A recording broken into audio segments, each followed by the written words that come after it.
there guys! Today we're doing something a little different.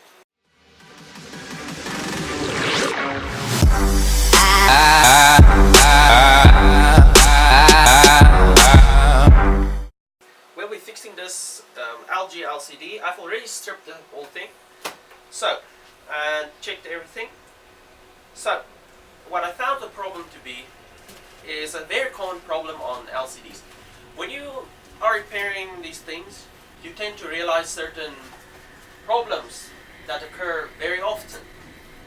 So, what I'm going to show you today is the most common problem with LCDs when they stop working.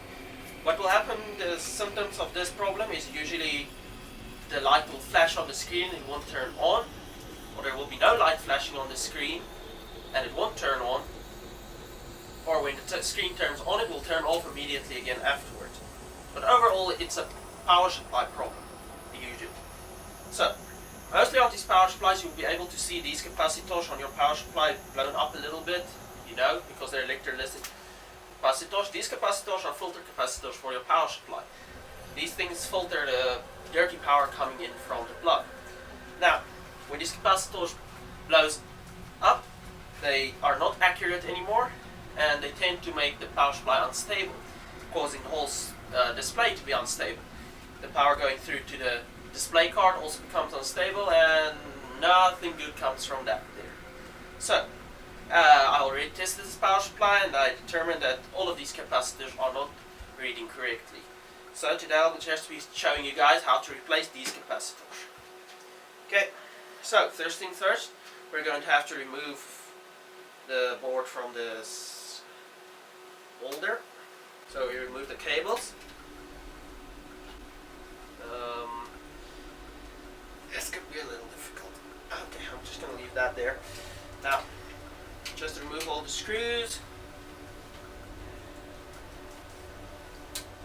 That one is for ground. And the rest, except for that one, is pretty much just to hold it there.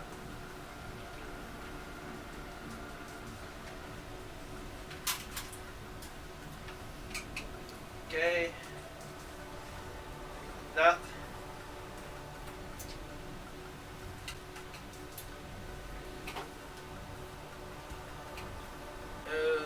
Yeah, I think this is the last screw.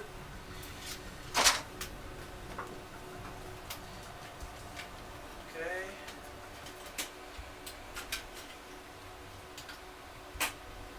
Let's see. This just come out like this now.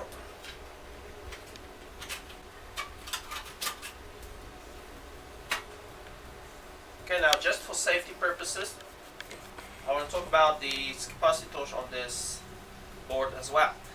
So, if you look at this board, you'll see these big capacitors. Please do not touch their pins before discharging them.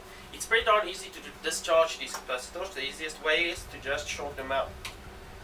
Just hold it for 5 seconds or so, and the capacitors will be discharged. That's just for safety, so you don't touch them accidentally. They might still be holding some power. Anything that's got like 400 volts rated on them, that thing can be dangerous.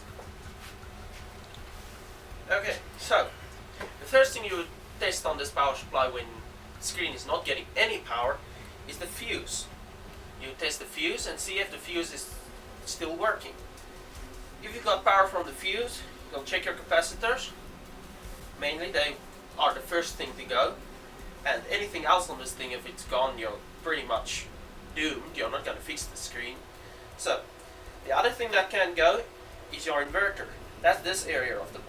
This area is for powering the backlight on your screen. Well, all that can really go here. Sometimes there's some capacitors like these capacitors. These ones don't really break very often, or the transformer itself can break, the inverter. Now, if something's wrong in this area, you're probably not going to be able to fix it. Sometimes you can order a replacement part for your screen, especially if it's a big fancy screen. You can order a replacement inverter or power supply even. But for most small screens and cheaper stuff, you are pretty much in the situation I am now. You'll have to fix it yourself. So, what I have determined, is these capacitors.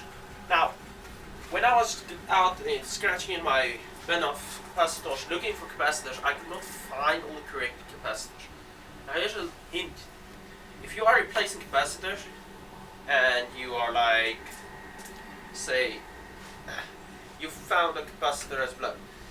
It's common practice to replace a capacitor that's blown with a bigger capacitor than the one that's blown. But that doesn't mean you can get something with a bigger ferrite, like these ones. I got these capacitor now. If you can see that, I'm not sure. Maybe there. But either ways, the ones on this board are 35 volt capacitors at 470 microfarad. And these capacitors I got is a 50 volt capacitor at 470 ferrite as well. So as long as you keep your ferrite the same, it's all okay. Just don't change the ferrite. The voltage on these capacitors is a rating for the maximum it can handle. It's not the amount it's putting out. You have to understand how a capacitor works. It's not like your power supply that you have 50 volts, 50 volts is 50 volts. No, that's the headroom it has, basically, you can say. It's the amount of power it can handle before it blows, basically. So, those are my new capacitors. I got some extras here. Everything tested them, they're all working fine, those ones. Okay, so, for now, we're going to be removing these one by one. Okay, so it is best to make a note of which ones is which if you're planning to remove all of them at once. Or you can just do what I would usually do and remove them one by one and replace them immediately again. Okay, so let's start from one side. I'm going to remove this one. This one is a 470 ferrite at 25 volts. Get your soldering iron. I couldn't get any solder wick from store since they were out. So I'm going to be depending on my old solder sucker for today. And so let's see, we're removing this one. If you are not sure about which pins to desolder, good practice would be to mark them off. I use a permanent marker, thin one like the one you use to mark DVDs, very often to mark off the leads, so you don't desolder the wrong ones. When I was starting with stuff, I might have still been very young, so that might also have affected my ability to remember. But I very often desoldered sometimes the wrong leads on the board, and that didn't end very well. So that's our old capacitor now. This is at 35 volt, 470 ferrite. Now I just checked this one. And here's something I've done before, and I don't want you guys to do it. When you have a bunch of capacitors lying around on your table like this, and especially the old ones, just throw those away. Don't let them lie between your good ones. When I had it like this, I was fixing a fancy amplifier, and I threw them all onto one table, and there was like a few different ones. I'm not sure, I can't remember, but they were the full capacitors on my amplifier, and I put the wrong one in the wrong place, and when I turned on the amplifier, it blew out a bunch of diodes on the board, and these were like special diodes, and I had to special order those to get them again. And what was supposed to be a cheap fix turned out to be really expensive there. So just be sure not to place it, if you've got a bunch of components like this to replace, especially capacitors, in the wrong place. Always double check them, say this one, okay, this is the right one, I'm placing it there. That's why I would recommend removing them one by one and placing the new ones.